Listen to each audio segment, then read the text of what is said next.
Faccetta nera intonata alla radio, Elena Donazzan, assessore regionale alla formazione e al lavoro nella bufera. Ci scherza su, sdrammatizza, poi si scusa, ma il centro-sinistra vuole la sua testa.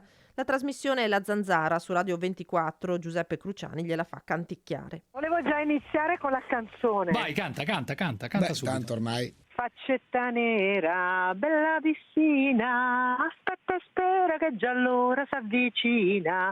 Poi non me la ricordo tanto Ma come non te la bene. ricordi, scusa? Cioè, No. una come te, così, come dire, no, attaccata al Quando ventennio, saremo nostalgica. vicino a L'esponente di Fratelli d'Italia non si sottrae alle domande dei conduttori. Però io dico, Elena, tra Faccetta nera e Bella Ciao tu non hai dubbi. Neanche uno, ma come ho detto, cioè, nelle case uno cantava una cosa, uno cantava l'altra. Ho capito, e ma io- tu Perché oggi... non erano esattamente uguali, però. Una è una No. canzone di libertà, l'altra è una canzone legata alla tirannide. Il caso monta e in conferenza stampa il presidente del Veneto Luca Zaia prende le distanze. L'assessore si deve scusare, quantomeno, visto e considerato che stiamo parlando, e conosco la sua sensibilità e quindi immagino che non so, magari ha già provveduto, lo farà.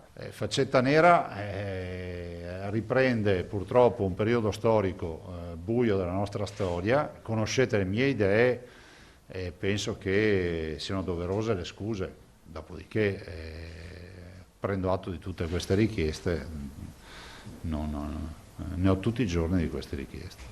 Le scuse di Donazzan arrivano nel pomeriggio, seppur soppesando le parole e contrattaccando. Sto subendo minacce e insulti, pazienza, commenta l'assessore. Non accetto però lezioni sull'approccio che l'Italia tutta dovrebbe avere sul secondo conflitto mondiale.